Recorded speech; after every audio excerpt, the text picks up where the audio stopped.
This is going to be about why I specifically don't use Apple products. And I've known why for a long time, but it wasn't until it was so succinctly put into words by my friend Jake on Facebook that I really thought it was worth making a video on. So he recently switched from an S3 to an iPhone 5 because his S3 just got beat beyond any type of repair. And I want to read what he had to say and also talk about my thoughts on it. My beloved Samsung Galaxy went to heaven today, and since I still have 9 months left before I'm up for contract renewal, a friend gave me an almost new iPhone 5 to activate in the meantime. While the gesture of kindness was most appreciated, my first 10 minutes of being an iPhone user make me feel like I've accidentally impregnated a woman whom I can't stand, and now I have to fake a smile for the camera posing with my new in-laws. I can't make this phone do anything. There is no back button. I can't figure out how to right click. Every time I hit this mysterious home button, some broad name Siri pops up and will not go away. None of my Google apps work anymore. The address book is arranged by last name, not first, and the ability to easily drag and drop files and actually view your directories is dust in the wind. Hello, Sync Library. I feel dirty, ashamed, and feel like I've turned my back on the streets. Please know I will be back with all my heart, Team Android. I just got to do a little bid first. 93% of all new cases of switching to iPhone go unreported each year, so I'm hoping coming forward will help someone else in the same boat. This is my story.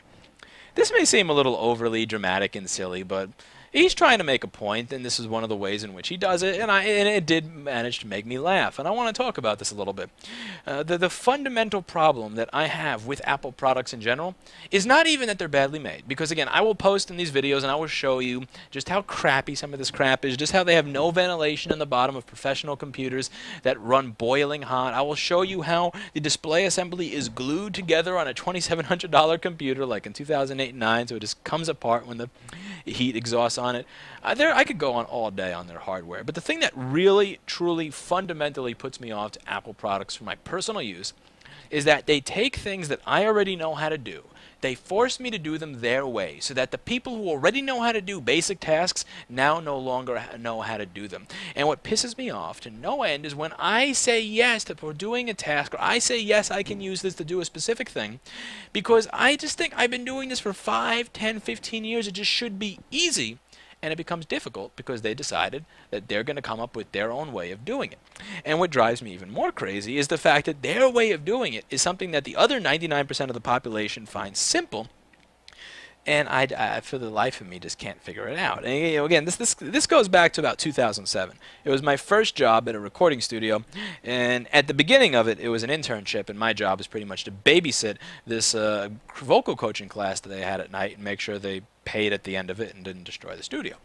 And one of the things that a lot of people would ask me is if they could have a file that was on their iPod taken off so that they could use one of the small recording rooms and to see what they sounded like over it or something like that, which would require me actually having the file. So one of them asked, can you take an MP3 off of this and load it in here? And I'm like, sure, it's an MP3 player, of course I can, even though I never used an iPod before. And I go to plug it into the computer. Let me tell you, it took me 45 minutes to find out and eventually give up on the idea that I'm going to take an MP3 that's on the iPod and take it off the iPod. There's syncing back and forth, which over USB 2 on the gateway that they had there, and with this kid's like 20 or 30 gigabyte iPod, that was not happening inside of the 5 minutes I needed to get this done. And in terms of, like, again, just picking out a single song, no. Not happening. Freeware applications that claim they have the ability to manage your iPod and pick specific songs off and put specific songs on from folders and view it like it's just a folder, no, not happening. There are freeware applications that worked, but only work with an older version of the operating system or an older version of the iPod. That's always the way it works. Or they claim they do it, but they want $50, or they claim they do it, but they freeze. And after 45 minutes, I just gave up. And you may think, I'm a moron. I'm a jackass, I'm a dumbass, I'm an idiot. And the thing is, even if that's true, I'm not going to get offended if you think that, but even if that is true, how is it that somebody who repairs these items at component level cannot figure out the basic task of taking an MP3 file off of the MP3 player and loading it back onto the computer when the primary draw to these products is ease of use? Shouldn't somebody who can repair this product at component level, literally troubleshoot the motherboard of it to the point where I can say this is not turning on because of this component, should I not be able to take an MP3 file off of that iPod and copy it back onto the computer? I think that even if I'm a moron, even if I'm a jackass, that I should be able to figure that out. The same way I can figure it out with the RCA Lyra that I bought at Kmart on sale for like $25. Because again, you plug an RCA Lyra, you plug an iRiver, an iAudio, any of these other brands into a computer, it just shows up as a drive. You can put your music on there. You can put a little Word file with directions to your job interview on there. You know, before they had Google Maps. I know, I'm old. But you can put anything you want on there. You can put lyrics on there. You can put, you don't have to worry about sync libraries and all this other nonsense. But no, you've taken something that I already knew how to do. You've taken something that should have been very, very simple, and you've turned it into something difficult. And let's move on to the iPhone. This is like 2008, 2009. I was starting my business, and a decent amount of it was based on mail-ins. I would mail computers to customers, they would send them to me, and I would check tracking numbers of them. Now, do you think I want to remember or write down 1ZUFOAP, whatever tracking number? Do you think I just want to copy and paste it? I want to copy and paste it. So I get myself a BlackBerry phone because it makes it easier to email people back and forth. It makes it easier if somebody goes, hey, what's the tracking of this? They don't need to know that I don't have an office. They don't need to know that I'm broke and that I don't have a place with a receptionist to answer the phone and look it up in the database. They call, I say, please hold, and I scroll down, and I find the tracking number, and I copy it into my little Opera web browser on my BlackBerry, and I load it up, and 30 seconds later I can say it's scheduled for delivery tomorrow in Arizona. Right now it looks like it's going through, Tucson, whatever, and I can say, and the point is it makes me look and sound like a professional. So I decide I'm tired of how slow this thing is. I'm tired of the lack of features that I have on it. There were a lot of things that pissed me off about the 8330 and the 9530 at the time. I wanted to get something a little better. So I look into the iPhone platform, and I'm like, you know what? I can actually work with this. This is pretty usable. And I didn't even think to check copying and pasting, but I just wanted to try it from an email, and I can't find this. So I asked the person who's letting me borrow their phone, am I missing something? Is there an option turned off? Am I being an idiot? And he's like, oh, you can copy and paste on an iPhone. You can't copy and paste on a $600 smartphone? Are you kidding me? This is the leading device that everybody is going crazy about. This is a device that people are waiting outside of Apple stores for when they come out for days at a time, camping outside to pay $600 for this crap. You can't copy and paste. Fuck this. And I said, you know what? After a while, my phone was so slow, I would actually rather just get a Post-it and write the fucking number down and then type it into the web browser or type it into the email when I wanted to. So I go to the store ready to get an iPhone, and I think, this is going to suck, but it's better than what I have. And I look into it, and I'm like, I think this is going to be fine. I have Verizon, I have good service. All I got to do is get a little Post-it to write small things down, and I'm set. Go to the store, they don't make an iPhone on Verizon. I'm like, well, can I get one unlocked? Well, no, they don't make one. Can I buy from another country? No. You use AT&T. Can I use anybody but AT&T? No. You use AT&T. Fuck you. I'm in New York. I'm in Manhattan. I don't want to use AT&T. I need the ability to actually receive and make phone calls. That is not something you do on AT&T in 2008 and 2009. In 2008 and 2009, AT&T solely existed to take $150 a month from every iPhone user and provide them with something that's worse than what you would get with a broken 50-year-old CB radio whose batteries are running out. You don't do shit on AT&T, let me tell you that. It's very, very different than what it is now. AT&T is a usable network now. It was not usable in any way, shape, or form if you were an iPhone user 5 years ago. Just ask the people who had them. They remember. And again, you are pretty much telling me that I can only do this your way. I cannot copy and paste. I must use Post-its. I cannot copy files back from here. I have to wait for the whole fucking thing to sync to a new computer. I can't use a provider that actually works. And I'm like, at this point, I just said, fuck this shit. I am done with Apple crap in general. I will fix their stuff. I will happily fix their stuff. I will support their users, but there is no way in hell you're getting me to use any of this stuff. Because it's a pain in the ass. At the end of every single time I tried to accomplish something with an Apple product, I realized that it either could not do what I wanted to do, or they made it convoluted and miserable to do what I wanted to do, and wanted to charge me a 20 to 40% fee over what anybody else charged for the same hardware to do it.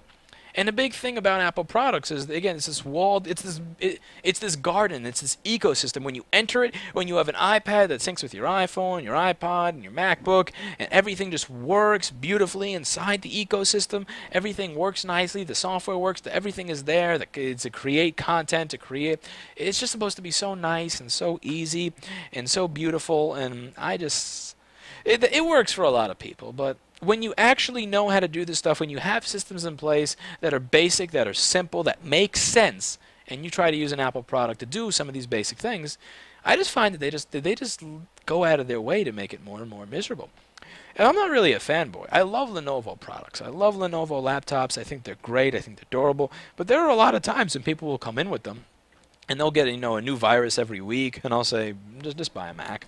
Or they'll come in to use it for audio production, and they'll come in to use it with a specific piece of hardware that I know has much better drivers for Mac. Or they'll come in to use it for software where I know that software works much better on a Mac. And I'll tell them, you should buy a MacBook Pro. Get a Retina, get a Tower, get an Air. It'll do better for you. I'm not a fanboy. I'll recommend Apple products to other people when I feel they will work best for them. But for me, they just make my life miserable when they're supposed to be making my life easier. Again, the right tool for me is not the one that says Lenovo. It's not the one that says Samsung. It's not the one that says BlackBerry. The right tool for me is the tool that makes my life easier, the tool that makes my job easier. And every time I go to sit down and use an Apple product, I find that it makes my life more difficult. Have a lot of these things changed? Yes. They allow copy, paste, and select on an iPhone. You can use an iPhone on almost every carrier. I don't care, because I've already been won over by products that cost 20 to 40% as much money, that do the exact same thing, that don't make my life more difficult. Am I open to going back to an Apple product someday if they make a product that does amazing things that doesn't make my life difficult? Absolutely, because I'm about using the tool that works best for me. But am I going to use these tools right now? No, I have no compelling reason to. Again, it's like 2014, and you guys are just now realizing that you need to have ventilation holes in the bottom of a high-performance thin laptop. Like, I have no reason to switch. Again, like, this stuff is just silly. I mean, other companies have known this for 10 to 15 years. The stuff that Apple is now just figuring out. I mean, like, it was just not even until a couple of years ago that you realized that people hold a phone like this, and they still expect to get service. And again, that's going into the arrogant things and the cocky things that Apple tells their users, this is not how you use a phone. You're not supposed to use the laptop that we advertise as this awesome at Final Cut Pro for video production. Just the silly crap that I hear coming out is just no. Don't get me involved in that. But yeah, that's why I don't use them, and that's why I'm not a big particular fan of them for my own personal use. Again, if it works for you, that's great. I'm not one of those jackasses that says everybody who uses Apple products are idiots. Everybody who uses them is brainwashed by Apple. Blah. Again, all the people who make comments like that, either pro-Apple or against Apple, are fanboys. And fanboys are something that you need to avoid, that you should never wind up being, because fanboys don't use their brain. They stick to one ideology, and they just turn off their brain, and they only they only repost facts that support their ideology and their belief. Don't listen to fanboys. And, I think it was will.i.am from the Black Eyed Peas. I'm not 100% sure, but I'm pretty sure it was him who was quoted as saying something like, the beauty of the iPad is that it doesn't come with a manual, but everybody knows how to use it. And that's one of the greatest, most well-touted features of Apple products, is that the whole point behind it when you listen to these Steve Jobs interviews from the 80s and 90s, was that it was supposed to be a computer for people who just wanted to do things with their computer without actually having to know and be an expert on how to use a computer. And in that right, I believe they succeeded, but it's my personal opinion that this backfires with people who are already advanced computer users, because you wind up taking these tasks that should be very, very simple things, and they're just not present. It's not an option. It's you have to do it our way. You have to not copy and paste. You have to use the carrier that we tell you to use. You have to copy files from your MP3 player to your computer the way we tell you, and it's just not something that I'm really that interested in.